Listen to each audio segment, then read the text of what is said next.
হযরত ওমর ইবনুল খাত্তাব রাদিয়াল্লাহু তাআলা আনহু একবার আল্লাহর নবীর ঘরের ভিতর ঢুকছেন। নবীর ঘরের ভিতর ঢোকার পরে দেখতেছেন ওমর রাদিয়াল্লাহু তাআলা আনহু একটা খেজুর গাছের যে পাতা আছে, এই খেজুর গাছের পাতার একটা চাটাইয়ের মধ্যে নবী শুয়ে আছেন।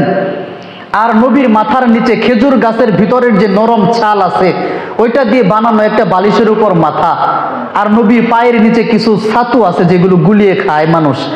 আর ওইটার উপরে একটা জায়নামাজ, একটা পশুর চামড়া যেটা দিয়ে নবী নামাজ পড়ে। এই চারটা মাত্র জিনিস নবীর পুরা ঘরে। আমাদের ঘরে আজকে ফ্রিজ দিয়ে ভরা, টিভি দিয়ে ভরা, খাট পালং সোফা দিয়ে ভরা, লক্ষ লক্ষ টাকার জিনিস দিয়ে ঘরকে সাজাইলাম। আর আমার নবীর ঘরে যখন এই চারটা জিনিস ওমর রাদিয়াল্লাহু তাআলা আনহু ঢুকছেন, আল্লাহর নবী উঠে বসছেন, দেখতেছে ওই শক্ত চাটাইতে শোয়ার কারণে নবী সাল্লাল্লাহু আলাইহি ওয়াসাল্লামের সুন্দর দেহের মধ্যে দাগ পড়ে গেছে, লাল হয়ে গেছে। ওমর রাদিয়াল্লাহু তাআলা আনহু কান্না করতেছে। আল্লাহর নবী তখন বলে, ওমর কান্না কেন করো? বলতেছি, ইয়া রাসূলুল্লাহ, দুনিয়ার কাফেররা, দুনিয়ার জালেমরা কত সুন্দরভাবে সুসজ্জিত ভাবে থাকতেছে, আর আপনি যিনি কুল কায়নাতের বাদশা, আপনাকে কেন্দ্র করে পুরা দুনিয়াকে যে আল্লাহ সাজাইছেন, আপনার জন্য পুরা দুনিয়ার মানুষকে যে আল্লাহ সম্মানিত করছেন, আপনার জীবন এত কষ্টে যাপন করতেছেন। আল্লাহর নবী বলে, ওমর তুমি কি খুশি হবে না যে আমরা দুনিয়ার জমিনে কষ্ট করব, কাফেররা দুনিয়ার মধ্যে স্বাচ্ছন্দ্য বোধ করবে, আর তারা আখিরাতের মধ্যে কষ্ট করবে, আর আমরা কাল কিয়ামতের ময়দানে আল্লাহর মেহমানখানা জান্নাতে চলে যাব। সুবহানাল্লাহ। ওমর বলে, জি রাসূলুল্লাহ, আমি খুশি আছি এটাতে, আমি খুশি আছি এটাতে। একবার হযরত ওমর রাদিয়াল্লাহু তাআলা আনহুর কাছে আবু হুরায়রা রাদিয়াল্লাহু তাআলা আনহু আসছে, একদিন ধরে কিচ্ছু খায় না, না খাওয়া, ক্ষুধার তাড়নায় আসছে। বলতেছে তখন তারা এরকম ছিল, যদি কোনো মানুষ জ্ঞান শিখতে আসতো, হাদিস শুনতে আসতো, তাকে মেহমানদারি নাস্তা করাইতো, খাবার খাওয়াইতো। আবু হুরায়রা রাদিয়াল্লাহু তাআলা আনহু চিন্তা করছে, তাহলে খাবার যেহেতু খাইতেছি না, ক্ষুধার মধ্যে আছি, ওমর রাদিয়াল্লাহু তাআলা আনহুর ঘরে যাই, উনার অভ্যাস মাসলা জিজ্ঞাসা করতে গেলে খাবার খাওয়াবে, তাহলে আমার মাসআলাও শোনা হবে, খাবারও খাওয়া হবে। ওমর রাদিয়াল্লাহু তাআলা আনহুর ঘরে আসছে, মাসলা তো বলছে কিন্তু খাবার খাওয়াই নাই, কারণ তার ঘরেও কোনো খাবার নাই। বুঝা ফেলছে যে আবু হুরায়রা তো খাবারের জন্য আসছে। বলতেছে, আবু হুরায়রা কয়দিন ধরে খাও না? বলে, হুজুর একদিন যাবত। ওমর রাদিয়াল্লাহু তাআলা আনহু বলে, আমি তো 2 দিন ধরে খাই না, চলো ভাই আবু বকরের ঘরে যাই, সেও হয়তো তার ঘরে থাকলে খাওয়াবে আমাদেরকে। আবু বকর সিদ্দিকের ঘরে গেছে, মাসআলা জিজ্ঞাসা করছে, মাসআলা বলছে অন্য দিনের মতো খাবার আজকে খাওয়ায় নাই। তিনিও বুঝতে পারছে যে এরা তো ক্ষুধার্ত। বলে যে, ওমর আবু হুরায়রা কয়দিন ধরে খাও না? আবু হুরায়রা বলে, হুজুর একদিন। ওমর বলে 2 দিন। আবু বকর বলে, আমি তো 3 দিন যাবত না খেয়ে আছি। বলে, চলো মুস্তাফা করিমের কাছে যাই। নবী সাল্লাল্লাহু আলাইহি ওয়াসাল্লামের কাছে যখন আসছে, নবী মাহবুবকে বলতে হয় নাই, মাসআলা জিজ্ঞাসা করতে হয় নাই, চেহারা দেখেই নবী বুঝতে পারছে যে এরা তো না খেয়ে আছে আমার সাহাবীরা। বলতেছে, আবু বকর কয়দিন? বলে, হুজুর 3 দিন। বলে, ওমর কয়দিন? বলে, হুজুর 2 দিন।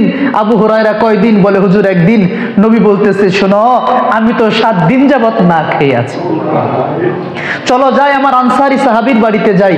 আনসারী সাহাবীর বাড়িতে যখন আসছে, আসার পর তিনি খুশি হয়ে গেছে। বলতেছে, শোনো, দুনিয়ার জমিনে আসমানের উপর মাটির নিচে, মাটির উপরে আসমানের নিচে যত মানুষ আছে, তাদের মধ্যে সবচাইতে সম্মানী মানুষ আজকে আমার মেহমান। আমার অন্তরটা খুশিতে ফুলে গেছে। তিনি তার খেজুরের গাছের যতগুলো কাঁধি ছিল সবগুলি কাঁধি কেটে নিয়ে আসছে, একটাই কাঁচা, একটাই পাকা, একটাই অর্ধ পাকা খেজুর নবীর সামনে দিছে। রাসূল বলে, এতগুলি কেন কাটলা? একটা কাটলেই তো হতো। বলে, হুজুর আপনার যেটা মনে চাই সেইটা খান, আমি খাসি জবাই করতেছি, রুটি বানাইতেছি, এগুলো খেতে থাকেন। যখন গোশত নিয়ে আসছে, রুটি যখন সামনে আসছে, সাহাবীরা খাইতেছে। আল্লাহর নবী 2-3 লুকমা মুখে দিছে, অঝস্রে কান্নায় খাবার রেখে দিছে। সাহাবীরা বলে, রাসূল খাইতেছেন না কেন? বলে, শুনো, কাল কিয়ামতের ময়দানে আল্লাহ রাব্বুল আলামিন হিসাব নিবে, আমার তো হিসাব দিতে হবে। সাহাবী কান্না করে বলতেছে, হুজুর আজকে 7 দিন পরে 1 টুকরা গোশত আর একটা রুটি খাইছেন, এইটারও হিসাব দিতে হবে। বলতেছে, শোনো, অতটুকু খাবার যেটা তোমার কোমরকে সোজা রাখছে, অতটুকু কাপড় যেটা তোমার সতরকে ঢাকছে, অতটুকু ছাদ যেটা তোমার মাথাকে লুকাইছে, এছাড়া দুনিয়াতে তুমি যা ভোগ করবা, কাল কিয়ামতের ময়দানে আল্লাহর কাছে দাঁড়িয়ে তোমার হিসাব দিতে হবে। আল্লাহ রাব্বুল আলামিন জিজ্ঞাসা করবে কাল কিয়ামতের ময়দানে। এটা দেখে সাহাবারা কেমন ধৈর্য শিখছে। যখন ওমর রাদিয়াল্লাহু তাআলা আনহুর খেলাফত আসছেন, মসজিদ ভরে ভরে স্বর্ণরূপ আসতেছে, পৃথিবীর কোনায় কোনায় ইসলাম পৌঁছে যাইতেছে, দিন প্রচার প্রসার হয়ে যাইতেছে।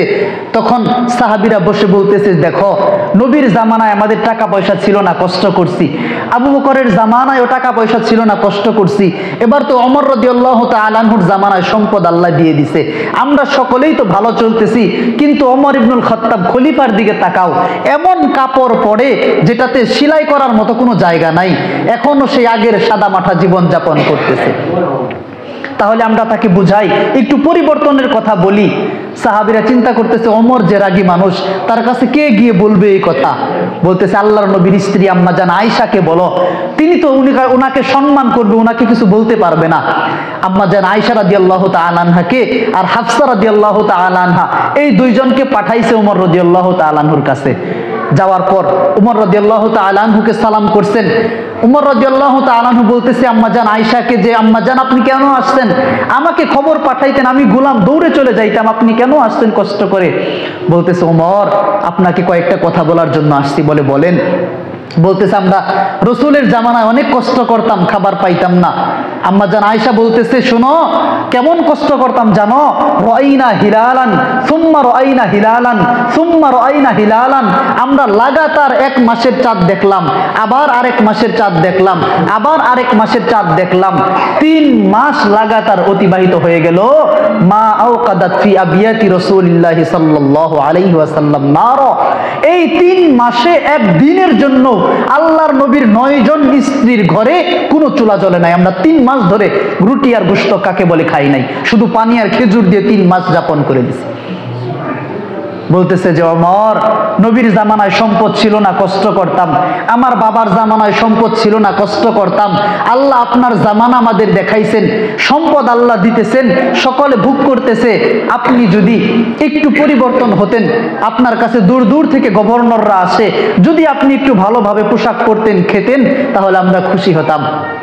ওমর রাদিয়াল্লাহু তাআলা আনহু লম্বা সময় কান্না করার পর বলতেছে আম্মা জান আয়েশা রাদিয়াল্লাহু তাআলা আনহাকে, যে আপনি তো আম্মা জান আয়েশা, আপনাকে তো কিছু বলতে পারবো না, কিন্তু হাফসা তুমি তো আমার মেয়ে, তুমি শুনো, তুমি আমার কাছে বলো তো, আল্লাহর নবী যখন তোমার ঘরে থাকতো, কোনোদিন কি তুমি নবীকে একদিনে একবার ছাড়া 2 বার খেতে দেখছো?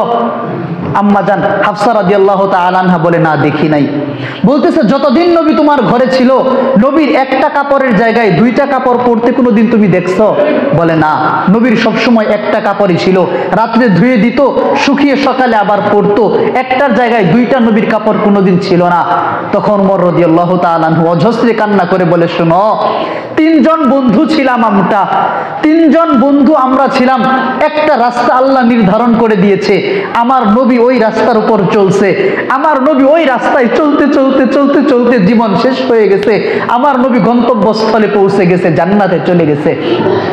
এরপরে দ্বিতীয় বন্ধু আবু বকর সিদ্দিক রাদিয়াল্লাহু তাআলা আনহু নবীর দেখানো রাস্তার উপর চলছে, চলতে চলতে চলতে চলতে জীবন ত্যাগ করে গেছে, নবীকে সে পেয়ে গেছে, আমি পড়ে গেছি একা।